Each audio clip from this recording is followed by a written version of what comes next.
O Senhor esteja convosco. Ele está no meio de nós. Proclamação do Evangelho de Jesus Cristo segundo Lucas. Glória a vós, Senhor.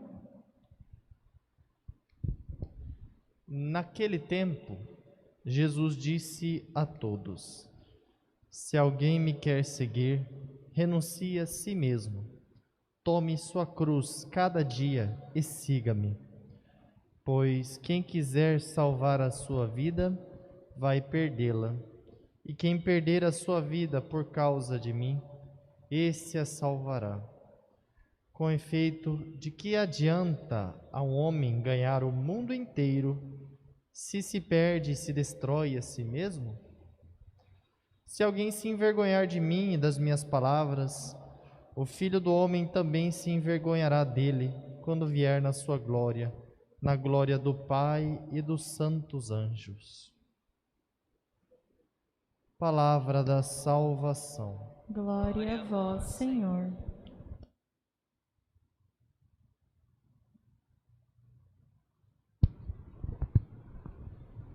Louvado seja nosso Senhor Jesus Cristo.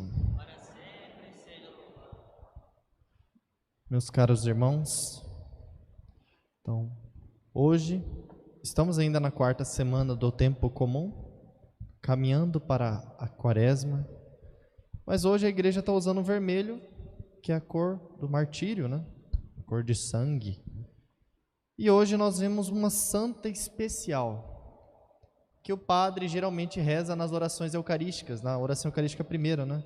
Quando ele está falando um monte de nome lá, Inês, Cecília, Anastácia, vossos santos, Águida e Luzia, Inês, Cecília, Anastácia, então, Águida.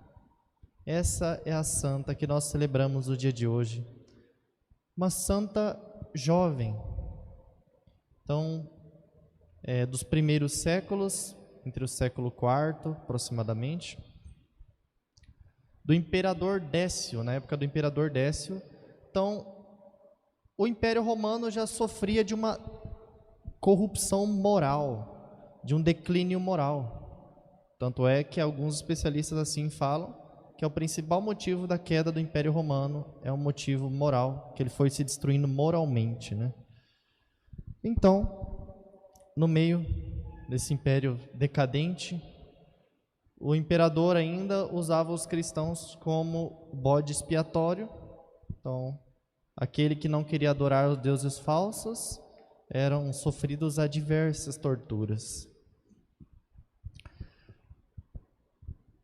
E nesse contexto surge essa grande santa, Santa Águida, que é lá da Sicília,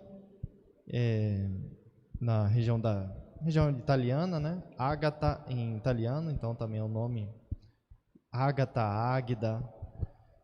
Ela, uma jovenzinha que já vivia numa pureza, ela desde pequena se consagrou apenas a Nosso Senhor, oferecendo a sua vida por amor a Jesus. E ela, do seu período de 15 até 19 aproximadamente, acredita-se que ela foi martirizada com 19 anos. Então, nesse período de 15 até 13, ela já vivia uma vida intensamente cristã, vida de oração, uma vida consagrada a Jesus e uma vida de cuidado aos pobres. Então, também por causa do declínio do Império Romano, os pobres eram extremamente negligenciados e ela se compadecia. Ela também era de família rica, se compadecia dos pobres, ajudava. E ela era uma jovem muito bela, que atraía a atenção de muitos pretendentes. O próprio prefeito da região, assim, queria casar-se com ela. Tentou seduzi-la. Ela deixou bem claro que ela tinha se consagrado a Jesus e que a vida dela seria para a honra e glória de Nosso Senhor. E o prefeito ficou revoltado com isso. Não, primeiro, desculpa, ela ainda não tinha falado que era para Jesus, ela só falou não, né? Depois o prefeito descobriu que é por conta desse voto de castidade que ela fez, um voto de se consagrar inteiramente a Jesus. E o prefeito, assim, junto com os nobres do lugar, ele colocou ela sobre a tutela de uma mulher perversa, que teve a coragem de colocar as suas filhas para se prostituírem. Então a gente está falando de uma pessoa perversa. Colocou essa menina sobre a tutela dessa mulher para o quê? Fazer a cabeça dessa jovenzinha, da jovem Águida. A jovem Águida, com a sua firmeza de propósito, sempre deixou claro, então ela manifestou claramente o seu propósito de seguir Jesus, da sua consagração a Jesus, e que não iria ceder naquele ponto. Assim, o prefeito ficou cada vez mais com raiva e denunciou ela ao império para que ela seja martirizada com aquilo. Então, aí ela teria que negar a Cristo diante da acusação, né? Eres cristão? Era uma pergunta simples, né? A acusação da época. És cristão? Se a pessoa falar sim, aí o que vai dar a sentença? Eras, ou seja, passado, né? Que vai morrer. Então, assim era a ata dos martírios. E Águida, ela na sua pureza, resistiu firmemente, foi colocada a duras provações. Pensem bem, era só negar a nosso Senhor. Se alguém se envergonhar de mim e das minhas palavras, o Filho do Homem também se envergonhará dele. São Paulo vai dizer, merece fé esta palavra. Se nós o negamos, ele também nos negará. Mas se somos infiéis, ele permanece fiel. A infidelidade é uma coisa, pode ser até perdoável, mas agora, negar é um ato de covardia muito grande, da nossa fé. Assim, Santa Águida não negou nenhum momento. E ela foi submetida a duras provações, dentre as quais, não lembro o nome da máquina, mas que estica a pessoa, né? Pela perna e braço, estica os membros da pessoa. Então, de tal forma que desloca, quebra. Então, imagina, esticar os membros numa mesa, deita a pessoa, amarra a perna e braço e estica, né? Então, eu não sei o nome dessa máquina, me fugiu da cabeça. Então, era essa tortura, também uma chapa incandescente colocada sobre ela.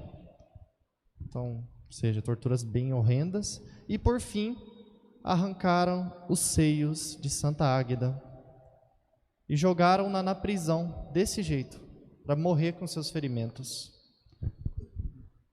Então, nesse momento, na prisão, ela louvando e orando ao bom Deus, Deus enviou São Pedro até o cárcere e que encorajou ela a dar sua vida por Cristo e que concedeu um milagre para aqueles pagãos, para a conversão daqueles pagãos. E ela foi restituída o seio e todas as feridas foram curadas. E assim, ela louvou a Deus a noite inteira, os guardas se assustaram com isso, levaram diante do imperador, o imperador ficou mais assustado ainda, né? Como essa jovem está bem, né? E, por fim, mesmo assim, o coração daquelas pessoas ainda estavam endurecidos. Muitas pessoas que assistiam o martírio dela, que ela ia ser martirizada de novo, que estavam assistindo aquilo, já estavam pedindo clemência, que Deus estava com aquela menina, não podia, né? Como que aquela menina recuperou? E por fim, ela entregando sua vida a Cristo, foi arrastada entre cacos de vidro e brasas, e aí ela ofertou a sua vida ao bom Deus. Assim, também nesse momento, alguns contam que o próprio prefeito da cidade tinha sido morto por conta de um cavalo que deu um coice nele. Então, enfim, são histórias e histórias para dizer que o fato é que ela conquistou uma coroa, a coroa do santo martírio. Então ela sabia, ela renunciou a si mesma, tomou sua cruz, e que adianta, quem é aquele que quiser salvar sua vida, vai perdê-la. Que adianta o homem ganhar o mundo inteiro, se perder e se destrói a si mesmo? E se perde e se destrói a si mesmo? Então, meus irmãos, que adianta nós ganharmos tudo se nós viermos a perder a nossa alma? Não adianta nada. Assim, nessa firmeza, Santa Águida entendeu esse evangelho no mais profundo conceito. Ela experienciou isso.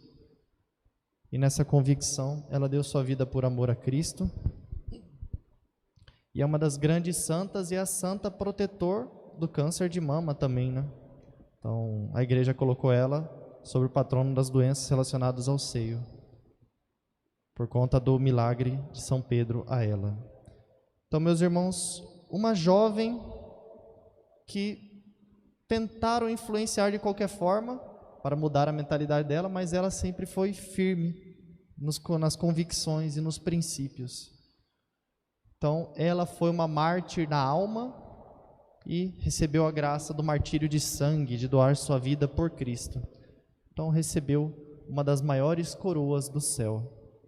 Então, peçamos a intercessão dessa grande santa, que ela nos ensine a renunciar, a lutar contra as coisas, as tentações que o mundo nos traz, principalmente contra a tentação da pureza, porque as bem-aventuranças vão dizer: bem-aventurados os puros de coração, porque eles verão a Deus. Então, queres ver a Deus? Seja puro de coração. A pureza de coração é a condição necessária para ver a Deus, né? Então, assim, Santa Águeda é uma jovenzinha, tão bela exteriormente, mas tão bela interiormente, gigantescamente bela. Então, uma alma pura. Como é belo aos olhos de Deus. Louvado seja nosso Senhor Jesus Cristo.